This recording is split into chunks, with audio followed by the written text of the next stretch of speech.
Hi, good morning, everyone, and thank you so much for attending our webinar today, co-presented by AWS and VBusiness, with the title on Being Resilient Against Major Disruptions, an AWS Elastic Disaster Recovery or AWS DRS workshop. So I am Cristal Hernandez, Marketing Manager from VBusiness, and I will be your host for today's session. So we have a very exciting session for all of you guys, and we hope you find this very insightful and you will be able to take away your learnings for today's session. Okay, so before we start, let me just quickly run you through with our housekeeping rules. So if you have any questions to our speakers, we will have our live Q&A by the end of the session. So feel free to type it out on the question box that you can see on your screen. So it's on the tab that says question. So if you have any clarifications, so feel free to type it out there. Okay? And next, so you may also opt in to raise your hand so we can unmute you. So by default, if mapapansin po natin, once we enter the webinar, you're all muted. So if you have any questions that you feel na medyo mahaba or too complex to type, feel free to raise your hand so we can unmute you later po. Okay. So next, poll time. So before we start, actually sa lahat ng webinars po natin, we really want this to be interactive so we can know you and your role better. So let me just quickly launch a poll for a minute, okay? So what best explains your current role? So just click if you are in business. Are you a sales, marketing, and finance? Are you a technical person? Are you in pre-sales, solutions architect, or in IT department? Just click it. Or if you're a business decision maker or a C-level person, so just click it out. Or if others na wala sa list natin, just feel free to type it out on the chat box. Okay, so let's just wait for about a minute for everyone to answer. And ayan, so we have 61% votes coming in. And okay, so right now majority is in technical. So let's just wait for the others also to answer. Okay, 71% vote come in right now. So siguro let's just wait for about 10 more seconds. Okay. Votes are still coming in. Okay, so let's close the poll in 3, 2, and 1. Okay, so let us share the answers. So majority of you is in technical. So that's great. It will be a very great session for everyone, especially on the technical side. So we hope that you'll be able to enjoy and learn for today's session. Okay. So right now, let me introduce to you our first speaker for this morning. Okay, let me switch back to my screen. Okay, so he is an account manager specializing in customer engagements, sales, lead generation, and marketing activities. So aside from his work at VBusiness, he is also very interested in activities that can help him and others and to add knowledge on stock trading, research, advertising, and many more. So let us all give a warm welcome to account manager of VBusiness, Mark Lowell Lazatin. Hi, Lowell. Good morning. Hello, good morning, everyone. Good morning, Ms. Tala, and good morning for the AWS partner. So, again, good morning. So, first of all, thank you, Ms. Crystal, for the introduction, and also I would like to thanks all of you for attending our event for today, and of course for the AWS for making this event possible and being a very supportive partner to us and making this event all our activities and event possible, no. So lagi silang nandiyan sa namin sa likod namin. So napapansin ko, no, well, looks like everything already back to normal. So the only thing that remains are the virtual meetings, mga virtual events natin aside from having a face mask na lang, no. Nagkakabiro na lang din po minsan na ayun, naka-face mask na lang po tayo. So parang wala na rin pong nandito na tayo sa part na nasa post-pandemic na po tayo. So it seems that in the past 2 years, it seems that it's more convenient for us, especially this our life for the past 2 years. Kasi mga ginagamit natin is all the technology and all the tools we need are available online. Available lagi siya sa mga machines natin. So this is very convenient kasi yun yung naging life natin for the past 2 years. So lucky for us, we have an available technologies that make it possible like clouds and mga services na nag-offer ng mga full office suite. So ayun lang. So, pahapyawan lang po natin. No? So, as the data speaks, so according to data, during the pandemic and now for the post-pandemic, nasa post-pandemic na po tayo, the sector significantly increased their spend by 37% on cloud. So, imagine that. So, it is not surprising since we need to have a remote setup not only for ourselves and not only for the employee, but all over our workloads. So that's why most of the companies saw the pandemic as not a hindrance or a challenge, but it or an obstacle. Rather, it's a game changer for all of us. So of course, services and technology providers are seeing this an opportunity to launch more campaigns, mga educational na mga session about the importance of cloud, not only for the commercial sector or for our business, but also in our daily life.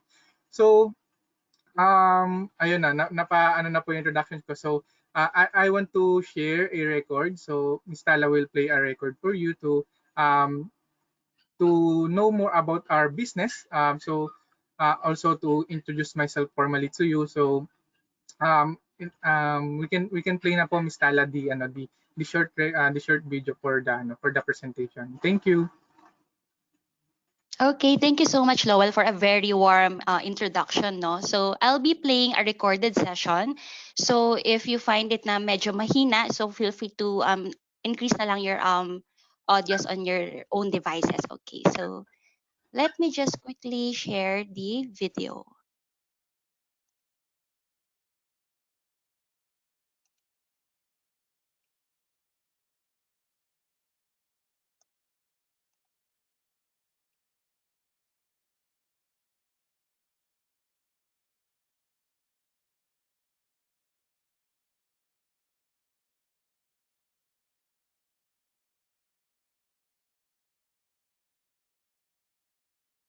Okay, so I'll be playing now the video. Thanks, everyone. All right. So before we start, I would like to formally introduce myself. So I'm Mark Rollstein, or Lower for short, an account manager from VBusiness Solutions, uh, Software and Solutions Inc.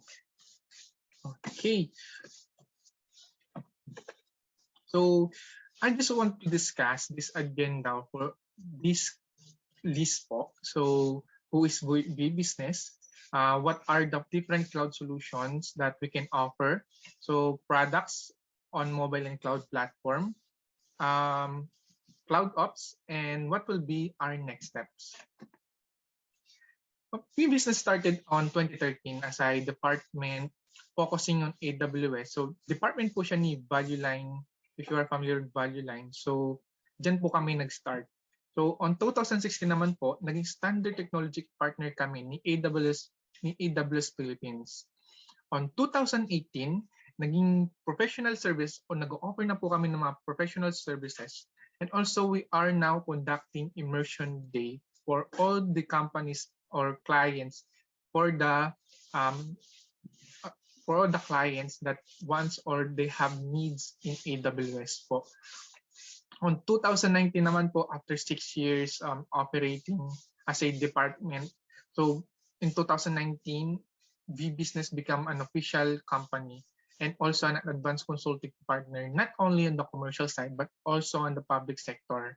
So this includes all the government agencies and departments. In 2020, we became a solution provider program on both sectors din po. So for now, for this year din po, we are now our target is to become a premier consulting partner of AWS. And so in 2021, so we are started to comply for all the certificates we need. So we now produce a 10 cloud practitioner, 2 associate solution architects, and 1 professional solution architect din po. At saka mga network engineers for us to help you on your needs in cloud technology, especially in AWS. Next, so we now prepared a series of or set of services and products for our clients. So we branded this as a cube. So cube services. So under the cube, we have different services like cloud consulting. So this is a cloud architecture design, a consulting services for you to establish a well architected environment for your infrastructure. So this is not limited for the new client, but also this will help this will help clients that are already using AWS. We also help the companies to migrate and deploy their workloads and productions in cloud by assessing, giving them an assessment, planning a plan for them, the migration plan, and also to optimize their current resources. Also, most of the clients this time, they are also looking, or they're also asking what are the cloud securities, or what different securities we are offering for them. So we have here server hardening, VPN setup, and of course the most important of all, yung kadalasan din po tinatanong sa amin, commonly FAQs, do we help client to comply on data privacy? Yes po. Yes, we also help din po. We also have managed service like cloud infrastructure management, cloud security management, and billing and cost optimization. We also provide solutions for Windows, SAP, and VMware tools, yung mga ganito pong license and tools din po. Yes po. And also in line with our topic for today, we also have the backup and storage as part of your disaster recovery. So we also have archiving, and also for down to the simple file storage. We also have an end user computing, which is very popular during these past 2 years because of the pandemic. As part of their business continuity plan, we also have offer workspaces, upstream, and workdocs. Ito po yung mga ready to use na po ng mga application that can be integrated to your current setup para makapag-work po sina employees remotely. Okay. So we also have an in-house applications and product for the mobile and cloud platform. So example for this, sina Exa Cloud CRM that can help you your sales task easier with your customer relationship. This will be your CRM, a CRM system. So this will help you to provide the sales support and a list of leads, o kung pwede maging repository po natin ng mga leads na ginagawa po natin. And then also have care information system, which is help you to organize all the patient records. So this is very popular din po for the medical institutions and hospitals. We also have here the MBS HR management, which is also in a mobile and cloud platform application for HR, timekeeping, and payroll system. We also have a Yespo chatbot, an AI chatbot that can be integrated in your website that can help you answer all the FAQs 24/7, both for Facebook or website. Kung ano po yung mga gusto natin, mga social media na pwede natin integrate na dito po sa AI chatbot, kung ano yung mga preferred nyo na social media. Okay, aside from these applications and mga solutions, we also have other services from the partner like ESET, Cisco, Safetica, F4, and FastTrack. So getting ready for your next level of cloud journey. So seeing this, or imagine this, you establish your resources. So nakagawa na po kayo na migrate and deploy na po natin lahat ng mga applications and productions niyo sa cloud. Pero medyo nagkakaroon tayo ng alanganin nagtataka tayo na nagkakaroon tayo ng mga additional billing or costing every month, tapos hindi pa natin siya na-manage. That's why VBusiness established a new tool and services for specifically for this kind of situation po. So we would like to introduce the Cloud Ops. So Cloud Ops help businesses manage and optimize their cloud-based apps and services while minimizing cost and risk. So because we only want the best for your cloud journey, we provide only the best tool and the only cloud management platform built especially for AWS and aligned directly with the AWS well-architected framework. So paano po ba natin sasabi na well-architected framework po yung na-establish natin? Una, meron po siyang security management. Pangalawa, dun sa billing and cost optimization. And pangatlo po, dun sa mga resources po natin, nagagamit po natin siya, namamanage po ba natin siya ng maayos. And of course, dito sa mga admin, yung admin o yung managerial na paano natin sinisystemize yung admin and mga managerial po sa loob po ng environment. So CloudOps is a tool we established for this is a fast and secure. So this is easily can be set up. So SaaS, no agents to install. Just required an internet access and an ID and a password to access the system. So this is available 24 hours. So we can showcase complete analysis of your workload. So, showcase po nito yung mga nangyayari po sa loob ng environment ninyo.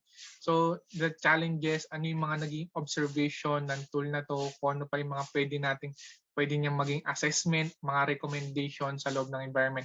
For you to minimize, I want to highlight this, to minimize the cost of the resources you are using, but pero na ma-maximize na lahat ng mga yung production and efficiency ng environment to. Okay, so also it helps to complete understanding of your cloud resources to help you understand your cloud consumption and how to optimize it. Yun nga po yung like what I've said earlier. Okay, so this 3 is a step. So how can this tool help you? So this tool help you to assess ano yung mga resources na ginagamit natin ngayon currently sa environment nyo at yung mga hindi naman nagagamit totally. Okay? So recommendation, ano yung mga binibigay niyo recommendation? Halimbawa this will give you, or this tool will give you a recommendation na for the security. So gumagana po ba yung mga security policies na nilagay natin within the environment? Or nagagamit po ba natin, na utilize po ba natin yung kabuuan po ng lahat ng resource na in-establish natin sa loob ng environment? And of course, it will give you a remediation. So makikita nyo po yung cost nyo, yung billing nyo sa month nyo, bumababa ng patagal throughout the months. So this is a case study rin po, no, kasi this is a fun story din kasi na-experience din namin to sa company namin doon for the past few years. Na papansin namin tumataas yung resources namin, tumataas yung usage, and then also tumataas din yung billing and monthly cost namin. Pero nung nagamit na namin to, na-establish na namin to, na-integrate na namin to yung tool na to, nagulat kami sa sobrang laki ng savings and sobrang laki ng savings na nagawa ng pagkakaroon ng assessment and recommendation. So nung una hindi namin siya nakikita. So ngayon nakita na namin siya. And paano pa namin siya ma-optimize sa mga susunod pa po na buwan. So ganun siya ka-helpful. Sana maging helpful rin po ito para sa inyo. Okay, so why VBusiness? So VBusiness helps customers to build and start their cloud journey to leverage the advantage of cloud and to automate their business operation from day one. So from day one up to maging well-architected yung setup nyo sa environment nyo. VBusiness is here to assist po, to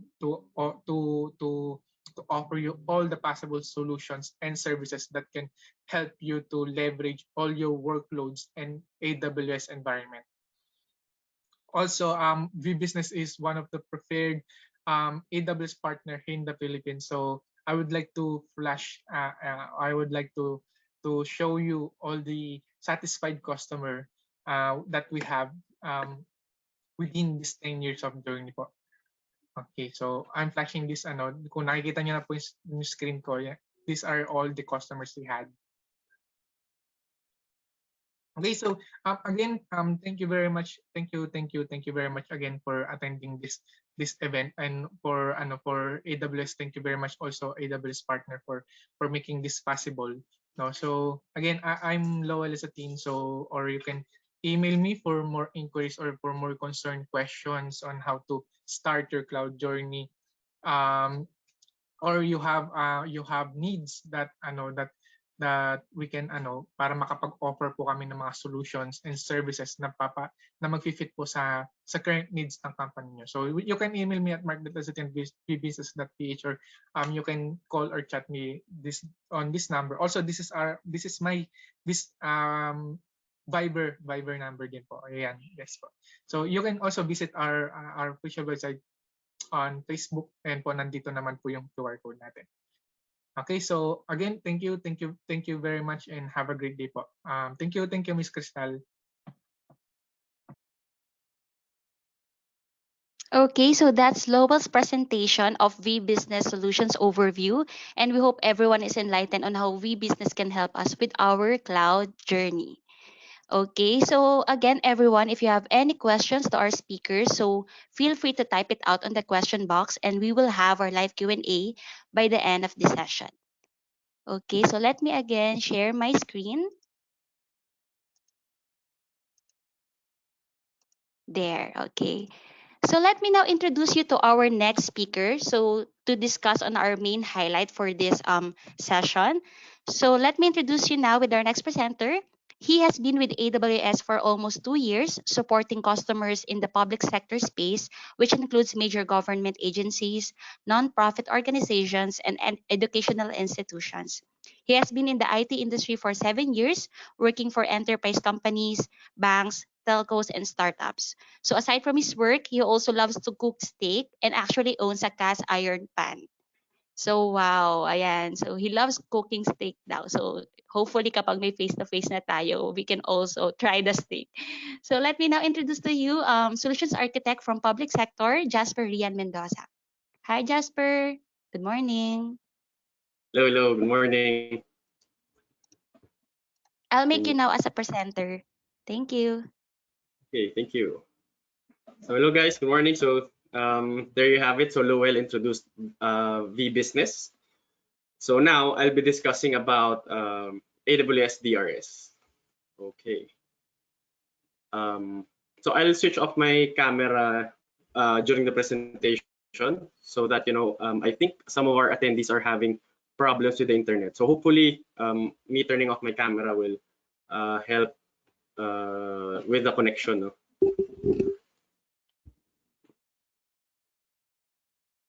Okay, so thank you, Crystal, for that introduction. So again, I'm Jasper Ryan Mendoza, a public sector solutions architect based here in the Philippines. So in this session, we'll be talking about disaster recovery and how AWS Elastic Disaster Recovery, or DRS, can help protect you against downtime and data loss. So as mentioned by Crystal earlier, I've been with AWS for almost 2 years now. So I help many government accounts on maximizing their cloud deployments and guiding them on how to manage critical workloads. Okay, so today this will be our agenda. So we will start by experiencing an actual simulated disaster recovery scenario. So I will be demonstrating what DR looks like in AWS. Then I will walk you through concepts around disaster recovery and how AWS Elastic Disaster Recovery, or DRS, can help you with your DR plans. And then I will discuss why you should consider setting up your disaster recovery in the cloud and how to get started. Since 2019, the cost of IT outages has been steadily rising, with more than half of the IT outages resulted in a business cost exceeding $100,000. That's in 2021 alone. An IT outage is expensive. That's why I care about DR and why you should too. Today, I'm going to show you how AWS Elastic Disaster Recovery can help you build a resilient organization, automate that protection, and stay focused on your mission. So let's start. As I've mentioned earlier, we will start by simulating a disaster recovery event. So in this demo, we will see what good looks like in terms of a disaster recovery plan and execution. Okay, so for this demo, I have a simple PHP web application.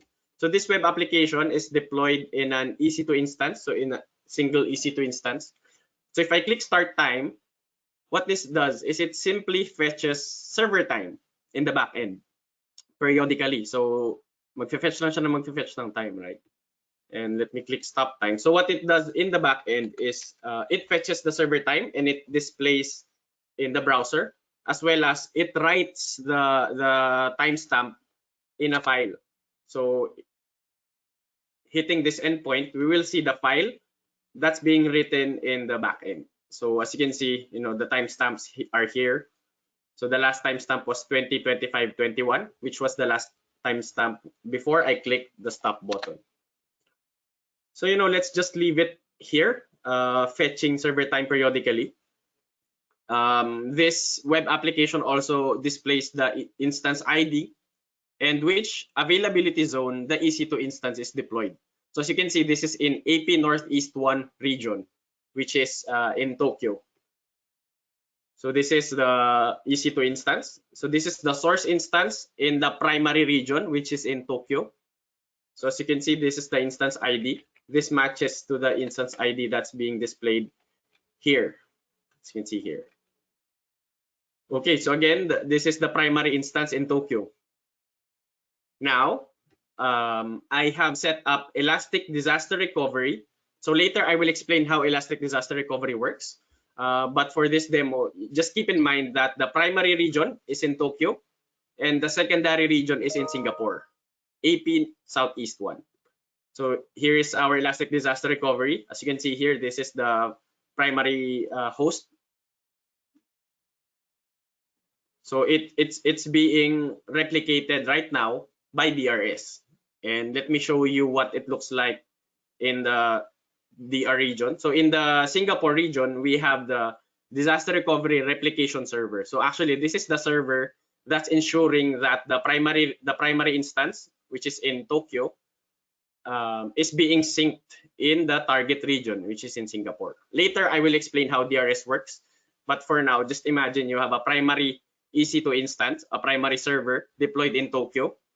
And then we have our DR site in Singapore. So if in case the primary region fails, we will fail over to Singapore. So the failover scenario is from Tokyo to Singapore.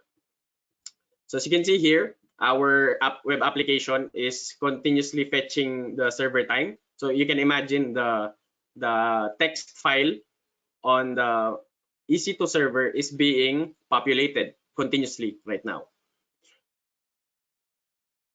Okay. So now it's continuously fetching server time. Now, as I've mentioned, we will simulate a disaster recovery event. So now for the fun part, how can we simulate a disaster recovery event? So for this demonstration, I developed a simple script, right? So I have a crash script here. So what this crash script does is it simply sends diagnostic interrupts to the EC2 instance. So if effectively crashing the server. Okay. So now I just have to provide the region, in this case, AP Northeast 1. And then the instance ID, which is reflected here. So let's just copy that instance ID, right? Then if I click enter, what this does is it crashes the EC2 instance. So this simulates the disaster recovery event, right? So it's continuously sending the interrupt signals.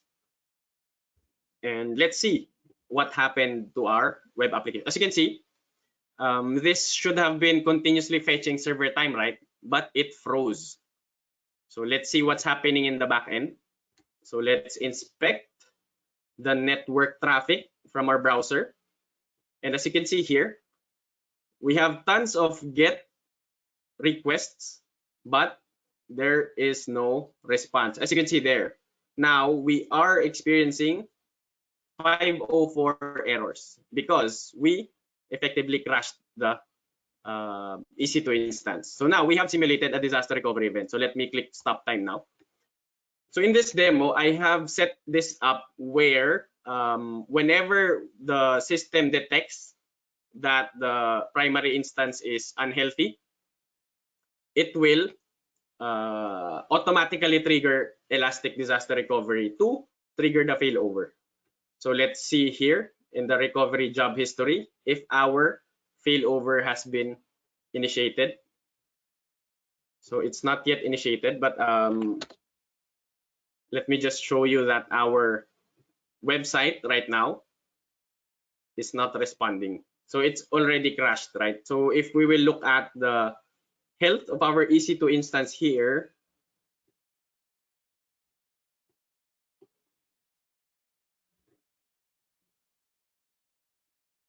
source, targets, it's already reflecting unhealthy, right?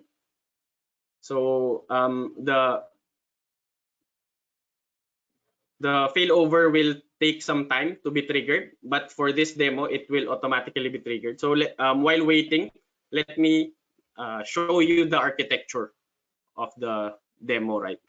So this is the architecture of our demonstration. So earlier, so we have the Tokyo region and Singapore region. So in the Tokyo region, this is our EC2 instance. This is where our web application is being deployed, right? And right now, we have simulated a disaster recovery event. So we have crashed our primary source server. Now, after this is crashed, I have here a Route 53 health check that constantly monitors the health of my primary instance. And when it goes from healthy to unhealthy, it will trigger a CloudWatch alarm that will effectively trigger a Lambda function. So the Lambda function is just a code snippet that will run in the cloud whenever it's invoked or triggered. In our case, this Lambda simply executes the restore API on DRS, right? So DRS will then effectively trigger the failover process to our secondary region, which is the Singapore region.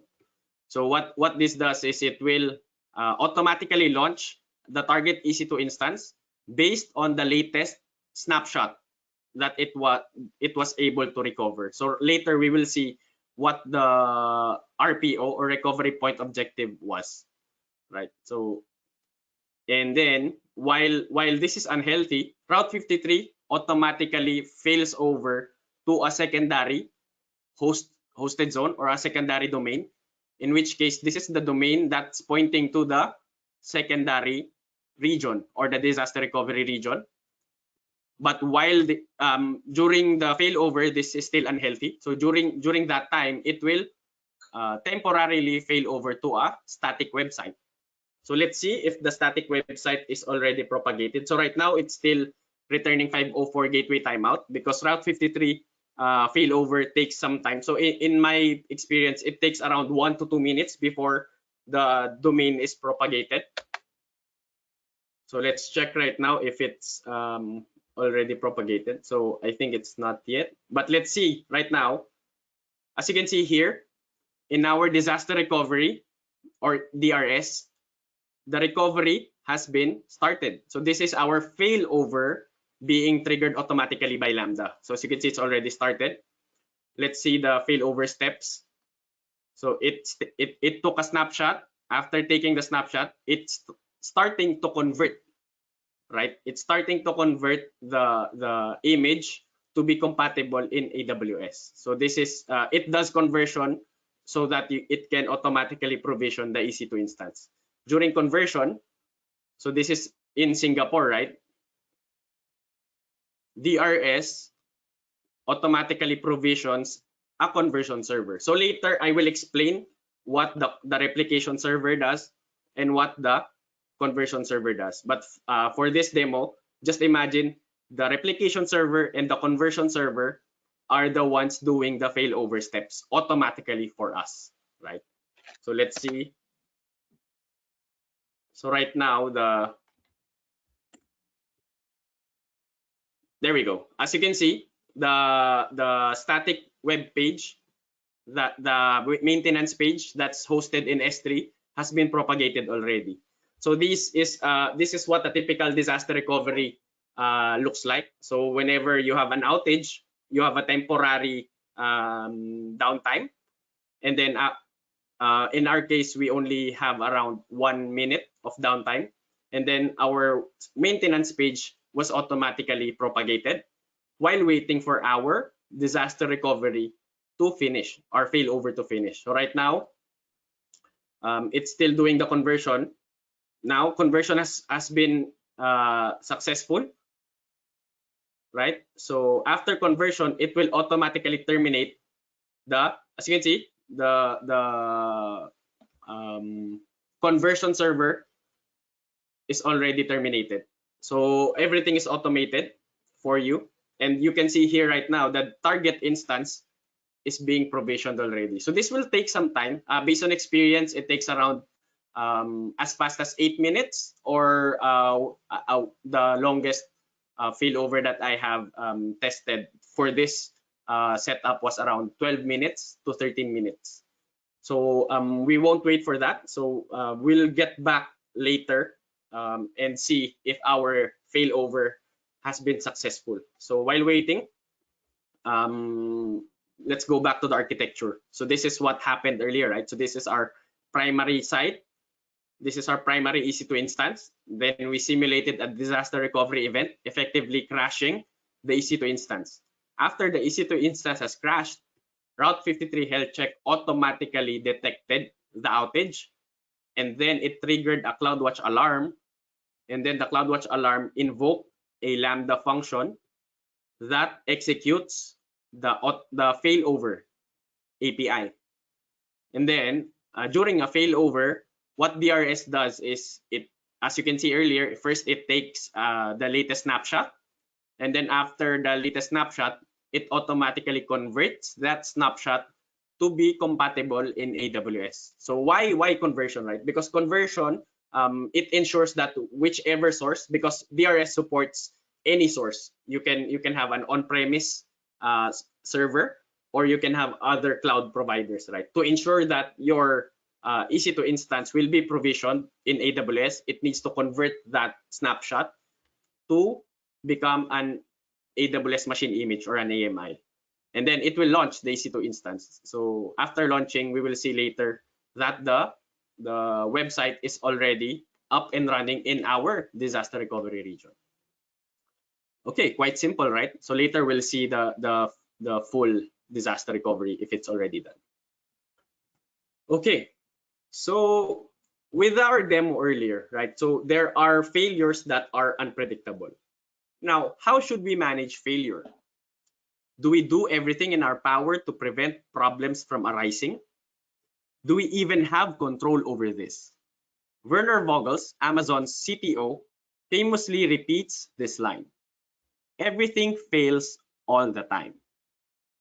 So, given that everything fails all the time, we need to build systems that embrace failure as a natural occurrence.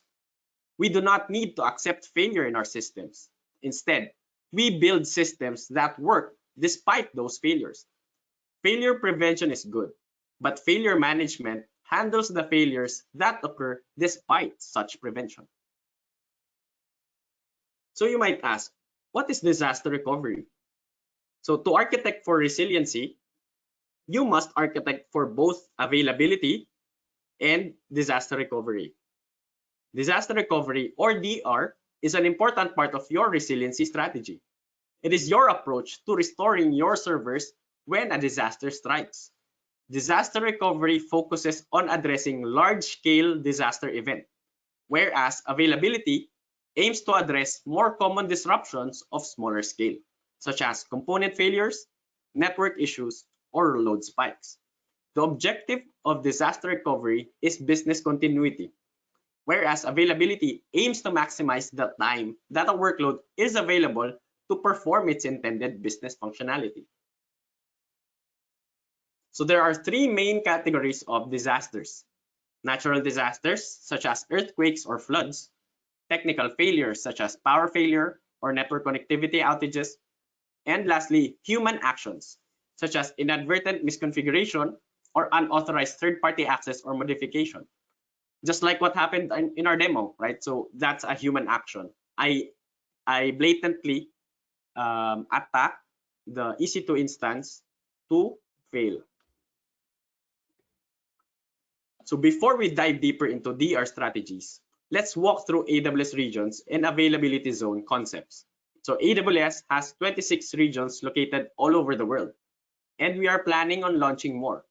Regions are geographical locations that can either be a state or a country where we operate our services. Within each region are multiple availability zones. So each region has at least 2 availability zones, with some regions having as much as 6 AZs.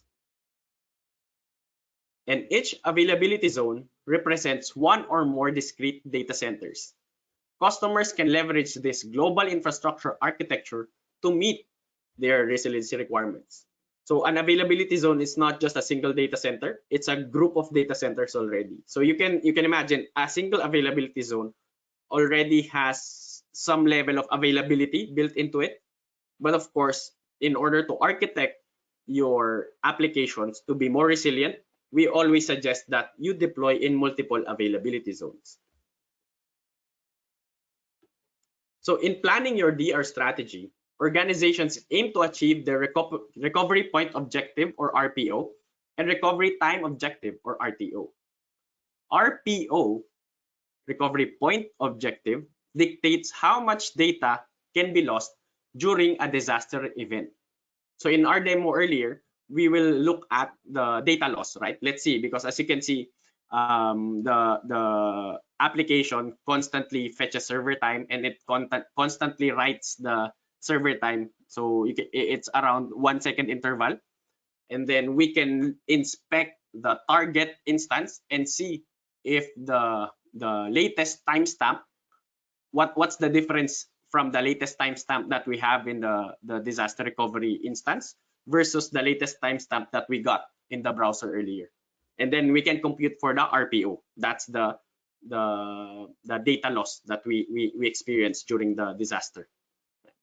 And RTO, on the other hand, defines how quickly you must recover from a disaster recovery event. So in our demo earlier, we look at how long did it take for the primary, for the secondary site to be up and running, starting from the disaster. So that's how long your services became available. That's your recovery time objective. RPO, on the other hand, is the data loss that's being incurred because of that disaster. And there are several options that you can employ, right? DR strategies that are available in AWS. So we can broadly categorize these DR strategies into 4 approaches. So starting from the low cost and low complexity solution, which is the backup and restore, to the high cost, high complexity solution, which is the active, passive, or hot standby. And beyond this, which is already active is considered as your high availability, right? So you have your HA option, which is active, but for your disaster recovery, the most complex would be your active passive, right? So there are trade-offs that you need to do, right, in order to choose one. Let's say, for example, backup and restore, that's very low cost and low complex, but the trade-off is that the RPO and RTO is quite high, right? So you have a high RTO and RPO, so you can have an RTO as high as 24 hours or even weeks or days if you employ backup and restore. And RPO, it can be in the range of 30 minutes or hours, right? So that's the downside with the backup and restore. Pilot Lite is it has a higher complexity than backup and restore, and it's slightly more expensive, but you're able to achieve a lower RTO and RPO. So the RTO and RPO ranges from seconds to minutes for Pilot Lite. Warm standby, it's more complex and more expensive than the two, but you're able to achieve much lower RTO and RPO with warm standby compared to Pilot Lite. Active passive, on the other hand, you can really achieve near real time RPO and RTO, but the complexity and the cost is quite high. So those are the trade-offs you need to consider. And for AWS DRS, the DR strategy is pilot light. So pilot light is a great DR strategy for meeting longer RTO and RPO requirements. It's suitable for business critical services that can sustain from 15 minutes to 60 minutes of downtime. It provides a mid-range cost option for DR. So in this DR strategy, your resources are in a switch-off state and incurring no cost on AWS. And then, just when a disaster strikes, that's where your resources are being booted up during your failover execution. So AWS DRS does this exactly right. And later we will dive deep into how AWS DRS does this. So before we dive deep on how AWS DRS works, let's quickly see what are the use cases for DRS. So you can quickly recover your on-premises and cloud-based applications using DRS. So DRS reduces the cost by removing idle recovery site resources, and you only pay for your fully provisioned disaster recovery site. So you can recover from on-premise to AWS. You can even recover from a different cloud provider to AWS, or you can recover from a different AWS region, right? Like what we did earlier. So we recovered from Tokyo to Singapore. Now, let me switch gears and discuss how AWS DRS works under the hood. So this is the high-level architecture diagram, which illustrates how AWS DRS keeps your environment in sync and ready for recovery to AWS at any time, with a very short recovery objectives and significantly reduced total cost of ownership. So on the left side is your source environment, so which can be running a range of on-premise and cloud-based applications and databases, so such as Oracle, MySQL, and SQL Server, and even enterprise applications like SAP. You can easily add or remove protected servers from the AWS console. So the first step is you really need to install the AWS replication agent on your source servers. So in this architecture, this is my source server, and the replication agent is running and installed in my source servers, right? And then what this replication agent does is it communicates to the replication servers. Right? So the replication server is the one that's facilitating the block level replication of your data. So how it does that is through disk replication. So any disk in your source servers are converted into EBS volumes. So in this example architecture, so we have 2 source servers and we have 5 disks, right? So 3 disks are attached server in the bottom, 2 disks are attached to the server on the top. And with DRS, it converts that into EBS volume. So we have 5 disks here, we expect 5 volumes there. And during normal operations, only the replication servers and EBS volumes are running. My recovery instances are not running. That's why it's cost effective. And to give you an idea how cost effective it is, the replication servers T3 very lightweight and cost effective server. The single T3 call, easy to instance, can replicate up to 15 EBS volumes. So based on testing, it's able to replicate 15 EBS volumes, right? So you can imagine, let's say for example, if I have 10 servers here with 1 volume each or 1 disk each, so that's 10 volumes. So 10 servers on premise only requires a single T3 small, right? As long as the total number of disks do not exceed 15. So that's a general rule of thumb. You need a single replication server for every 15 disks that you're replicating. So it's cost effective that way. And during a disaster recovery, that's the time when your recovery instances will be provisioned. And it takes around 15 minutes to 60 minutes, depending on the configuration of your EC2 instance. So depending on how big your recovery instance is, how big your volumes are, etc. And DRS automatically converts your instance servers to boot and run natively on AWS. So as shown earlier, right, during a disaster recovery, a conversion server does the conversion for you automatically. So this is the typical life cycle of AWS DRS. So it allows you to use the same process to replicate and recover all of your on-premises and cloud-based applications across all supported operating systems, right? So the quick and simple setup, you just need to ensure that you install the DRS agent to all of your source servers that you want to replicate and have a disaster recovery protection, right? And then after installing all of the agents, you can do non-disruptive tests, right? So you can launch test recovery that will not affect your primary site in any significant way.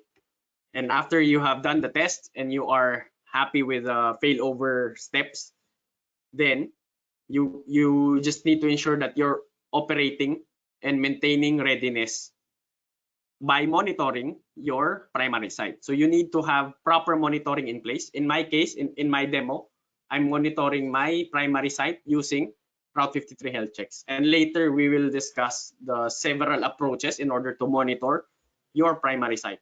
And once a disaster has been detected, you get to decide whether or not you fail over to your secondary site or you sustain and try to fix it first, right? Once you decide that you fail over to your disaster recovery site, which is in AWS, then that buys you time to fix your on-premise issues, right? And once your on-premise has been addressed, whatever disaster has been addressed already, then you can trigger a fail back to your primary site. So this is a typical life cycle.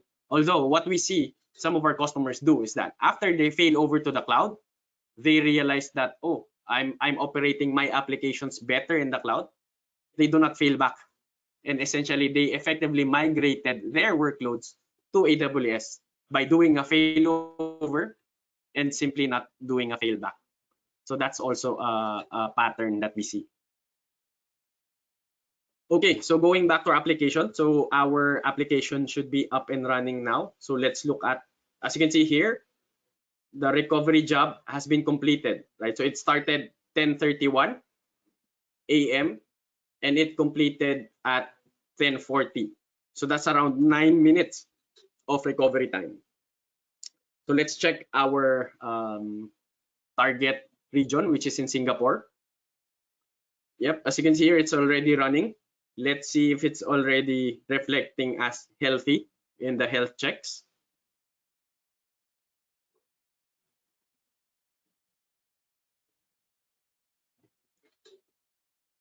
DRS target.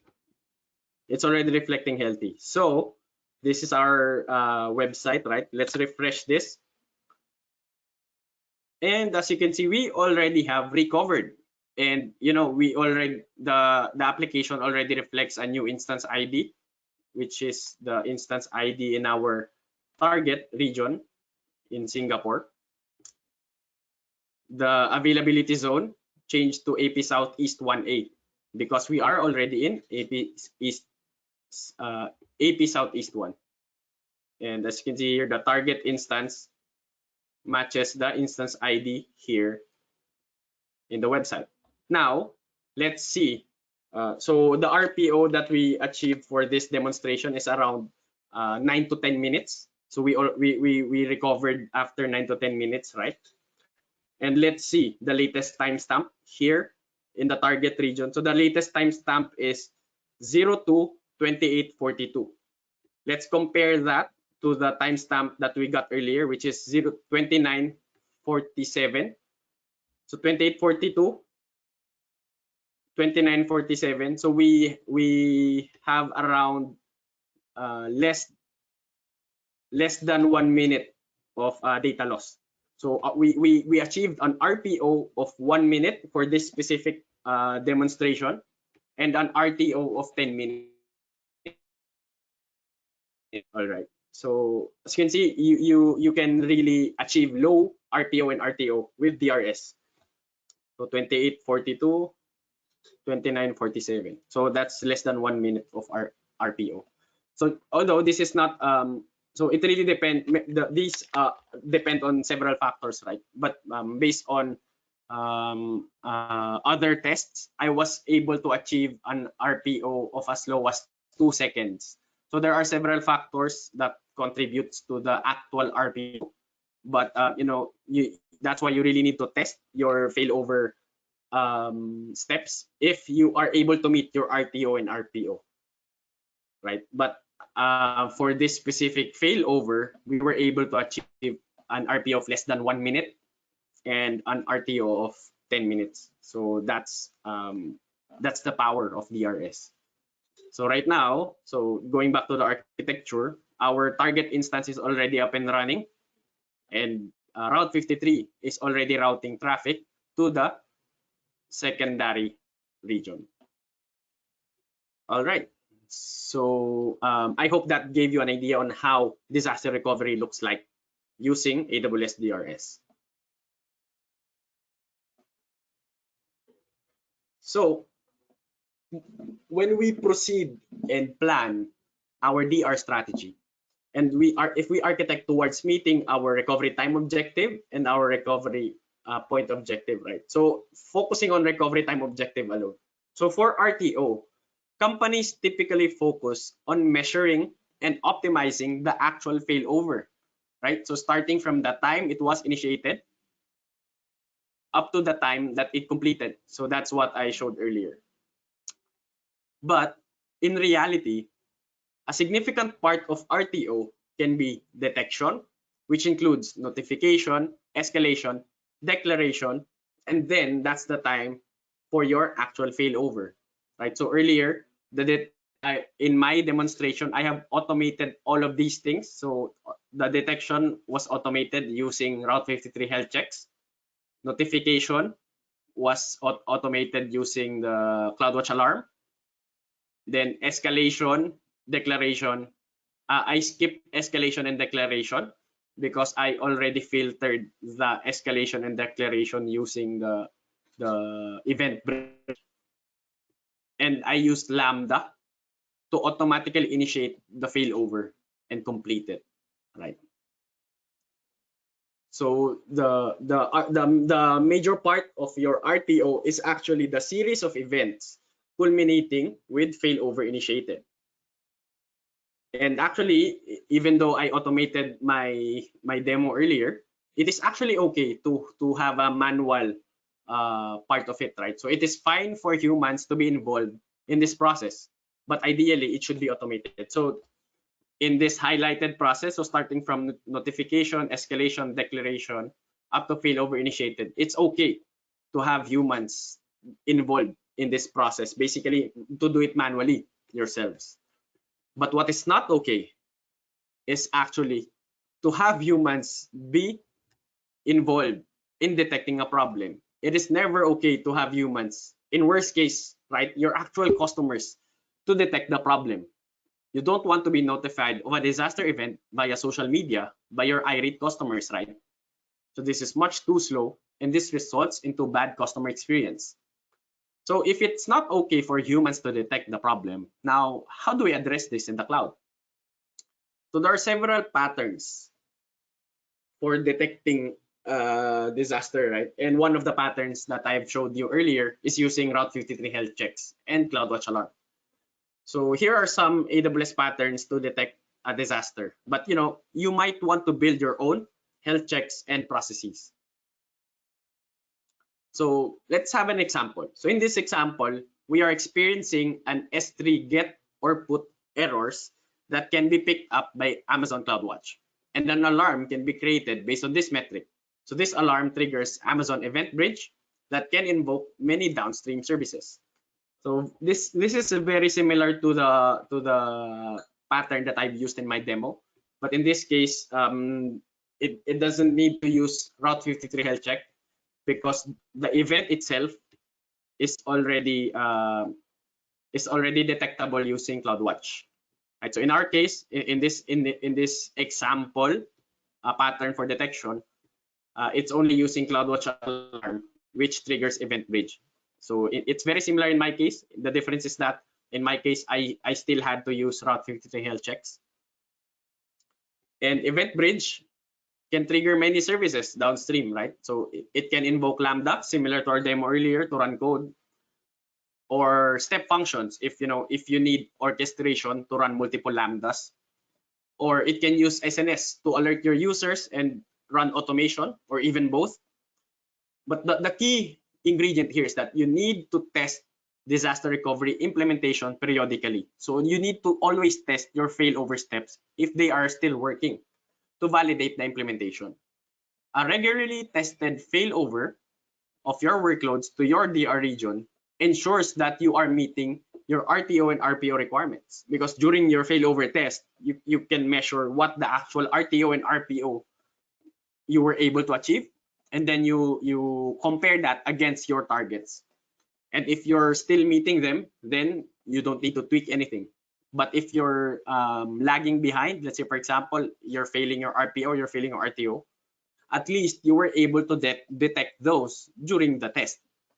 Because, our experience has shown that the only disaster recovery that works is the path you test frequently. This is the reason why having a small number of recovery paths is best. So I think Sir Lowell has touched upon this, right, about the AWS Cloud Ops. So a key ingredient in having a successful DR strategy is strengthening your operations. So enterprises often get intimidated and overwhelmed when they hear about all our services. So they find it too complex, and that slows them down from quickly understanding how AWS can help them achieve their business outcomes. AWS Cloud Operations is a new solution and global marketing initiative for what enterprises need to do to build and operate securely and successfully in the cloud, no matter whether they are right now in the transformation journey or in the optimization journey. So the Cloud Ops model can help them. Through AWS Cloud Ops, customers lower their cost of operations, improve their operational resilience, and have even reduced their carbon footprint by 88%. So with AWS Cloud Ops, you can get both business agility and control. Our management and governance tools, which is the foundation of our Cloud Ops model, are built at cloud scale from the beginning. It is not adopted from on-premises tech.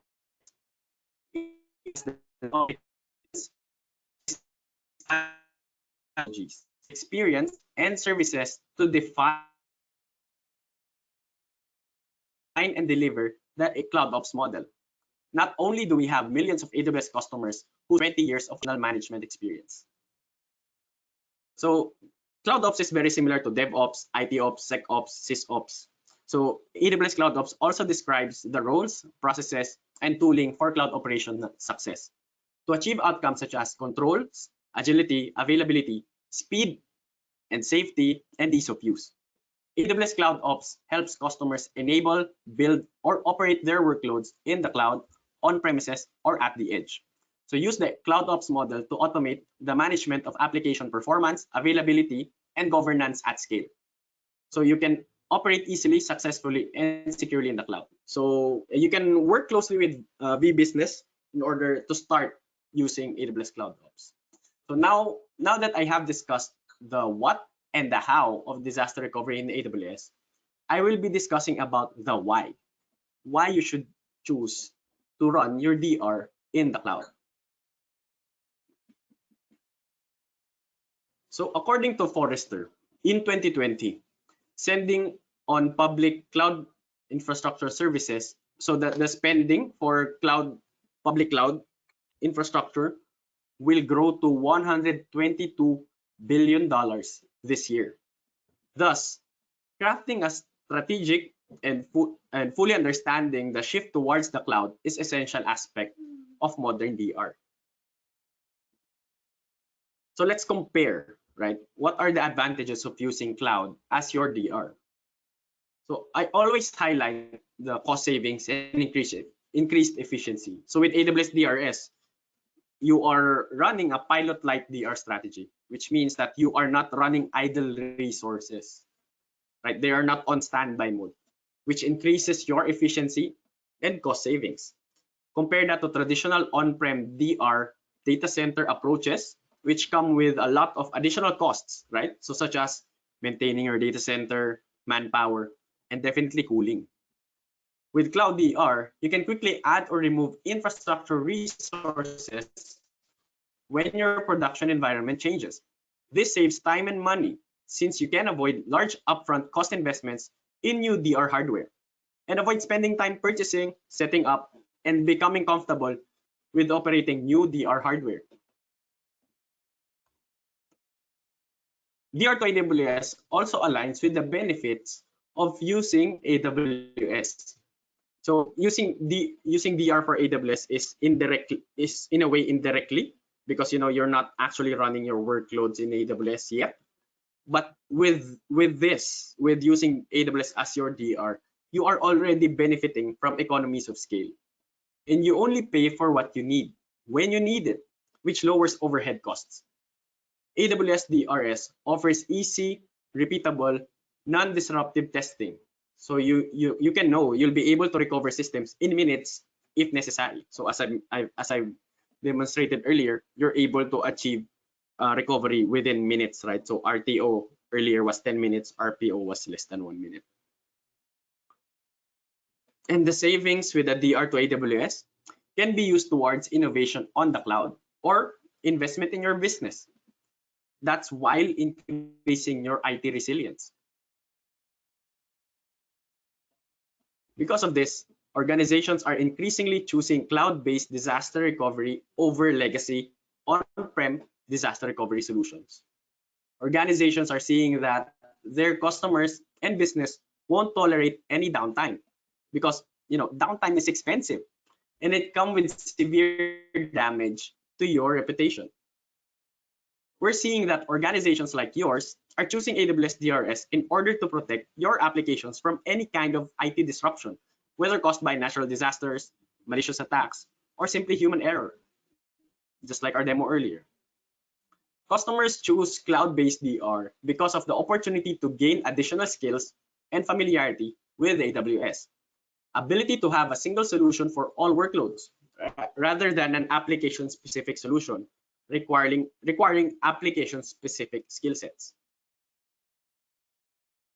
Organizations that protect their applications and databases with DRS see these outcomes, such as gaining customer and end user trust, since you can be relied upon because your business were able to run business as usual during disaster events. You only pay for fully provisioned resources and you use during recovery or drills, right? So because the resources are only provisioned during an actual disaster recovery event or during your drills, testing your failover scenario. This also frees up your IT resources so that you can focus on activities that differentiate your business. It is easy to deploy periodic DR drills whenever you want without disrupting your source environment and with instant access to cloud resources. With all of this, I think this is the most important outcome, right, by using DRS.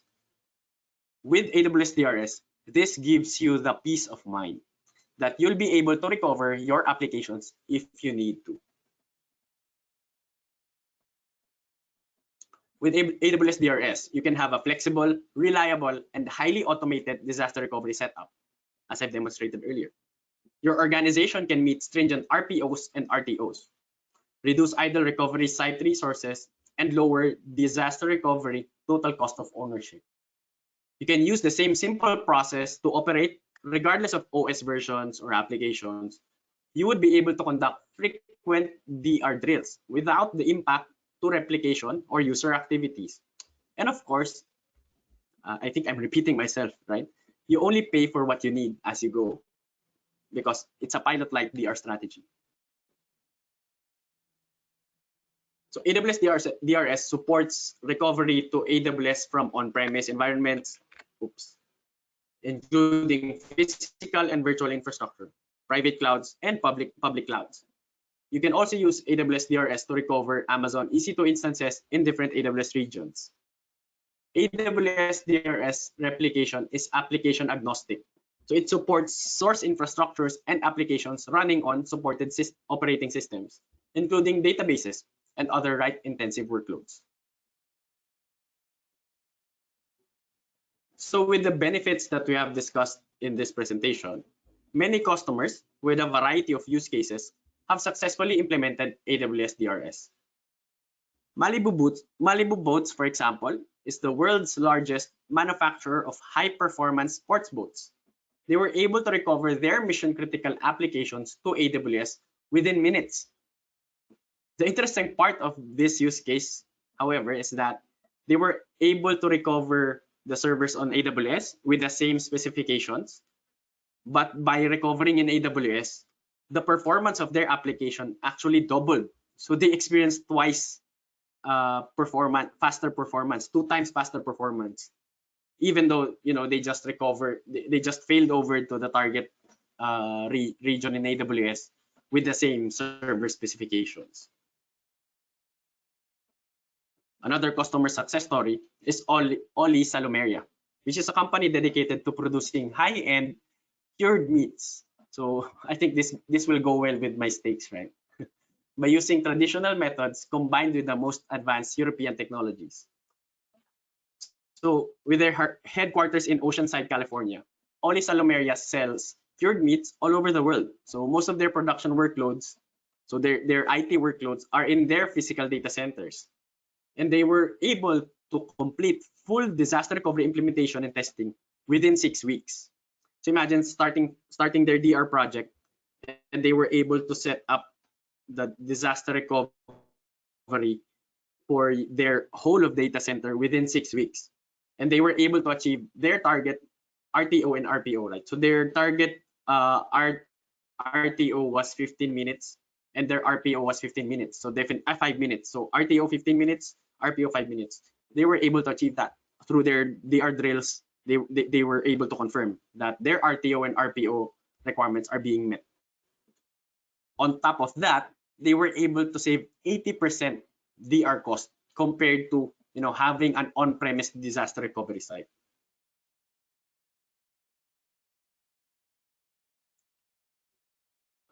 For many organizations, implementing AWS DRS is a first step to gain familiarity with AWS. So I'm not sure if you guys here that's attending this webinar is quite familiar with AWS already, but hopefully your organization is already starting to use AWS. But if not, that's okay, because for many organizations, DRS is actually their first step to gain familiarity with AWS. So the automated data replication to AWS puts you in a position to very easily test your production workloads in AWS, speeding up your familiarity with the cloud. And then, as you get a feel for how AWS behaves and how it performs with your applications, and you go through your first disaster recovery drill, it sets the stage to execute a seamless one-click migration. Because this is not uncommon for customers, right? So at first they just imagine, oh no, we'll still stay on-premise, we'll just use AWS for disaster recovery. But during the DR drills, of course, after the DR drill, they will test their application running in AWS, and they realize that, oh, my application can run in the cloud that easily, right? And they gain familiarity, and they realize that running their workloads in the cloud, they are able to leverage the agility, scalability, cost effectiveness, and the security that the cloud provides, because we run the workloads in our data centers, and we've been running data centers for decades, right? And we always employ the industry's leading technology practices and best practices in our premises. And they realize that, oh, so after the DR drill, effectively you are testing migration already. So this sets the stage for a one-click migration. So what the customers do instead is that they do a failover to AWS and they don't fail back. So effectively, they have migrated their workloads using a failover without failback. Right. So you can protect your environment for disruption and also prepare for a migration to AWS at the same time. So that's the beauty of using AWS DRS, right? Because on top of having the peace of mind, because you have a disaster recovery ready, if in case you need to fail over, it already also sets the stage for you to migrate. So how can you get started with AWS DRS? So you can visit the AWS console and begin setup, right? If you are already familiar with AWS console, or you can also visit the product detail page to learn more, or contact the AWS account team, and together with VBusiness, let's build your DR on AWS DRS. You can also take the free online training from AWS Training and Certification to learn how to easily set up and operate AWS DRS. Okay, so with that, that ends my presentation. So thank you for taking time and listening with me with this demonstration and session. Hopefully you've learned something, you've picked up something. At the very least, at least retain the idea of AWS DRS being your disaster recovery option, and even your migration, a low touch migration entry for AWS Cloud. Okay, so Crystal, do we have any questions from the chat? Yes, Jasper. Okay, thank you so much again for that very insightful session. So I hope everyone have a key takeaway on how AWS DRS can help their organizations on having a resilient strategy when it comes to avoiding the disruptions. Okay, so let me just quickly share again my screen. Okay, and let's call back again on stage Lowell from VBusiness and Jasper to answer all of our questions. So for those who haven't typed in their questions yet, so feel free to type it out on the question box, and we will be having our live Q&A right now. Okay, so actually there's a question here. So Mr. Roji Kalma is asking if DRS is applicable on Windows Server.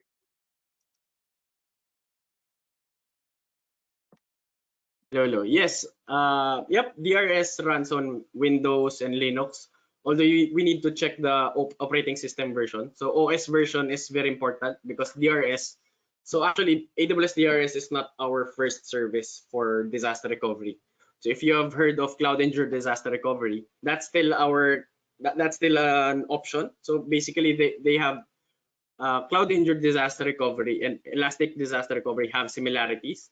But in terms of key differentiation for both, especially operating system for Windows, for the older versions of Windows, let's say for example Windows 2003 or even Windows Vista, Windows 2007, right? Those are supported by Cloud Injured Disaster Recovery. But for DRS supports as far as Windows 2012 and the newer versions. Yes, definitely you can use AWS DRS for Windows. Okay, thanks, Jasper. We hope that answer your question, Sir Roji. So another question here. So will my data replication process be impacted when I perform a DR drill? Good question. Yep, actually it doesn't. It doesn't. So that's the beauty of DRS and even Cloud Injured Disaster Recovery, right? Is that during a drill, it doesn't affect, number one, it doesn't affect your primary source instance because the agent is very lightweight. And number two, during drills, the drills only are being done starting from the replication server that's in AWS. That's why there's no significant impact for your replication during a drill, not unlike traditional DR strategies. So yep, the answer is no. Okay, thanks, Jasper. So for those who haven't typed in their questions, so feel free to type it out right now. And also for those who haven't downloaded yet the handout, so there's a VBusiness Solutions company profile that you can download to see our other solutions. Okay, so I think this is the last question for Lowell naman. So how can we reach out to VBusiness for our DR strategy implementation? Hello. So yeah, for us to reach us po, no, I already shared my, first of all, I already shared my my contact information during my presentation naman. So you can email me directly at mark.lasatin@vbusiness.ph, and then from that, once we determine your needs po, we can set up a one-on-one meeting for discovery meeting po para we can understand fully what is your primary need. So we can also have a technical person with the meeting para mas lalo natin mas scope ng ayos yung project. And then from that magkakaroon pa tayo ng mga series of meetings siguro para fully fully understand and fully build natin yung pinaka perfect or fit well architected framework po sa DR niyo po. And of course, and then we can also rin po reach out the AWS, especially Sir Jasper, if we have any more concern about technical po pagdating sa mga disaster recovery. Ayun. Pero for the basic naman po, for the basic consultation, we can set up naman po na mga simple meeting naman po, mga simple discovery meeting naman. Ayan. Okay, thanks, Lowell. So I think there's no more question. Again, thank you so much to Jasper and also to Lowell for their very insightful presentation this morning. So again, everyone, before we leave you with this session, so you can scan the QR code that you can see on your screen to be redirected to VBusiness FB page and also to our website, so you can learn more about our upcoming events. And also, if you would like to set a one-on-one meeting, so with what Lowell mentioned also, so feel free to email us at marketing@vbusiness.ph so we can schedule a free consultation with your organization. Okay, so before you leave the webinar, there will be a pop-up survey or feedback form. So feel free to answer that. Your feedback is very important to us. It will also be sent out to you via email. Okay, so again, thank you so much for attending our session this morning, and we will be giving back 8 minutes of your time. Have a great day ahead, and God bless. Thank you.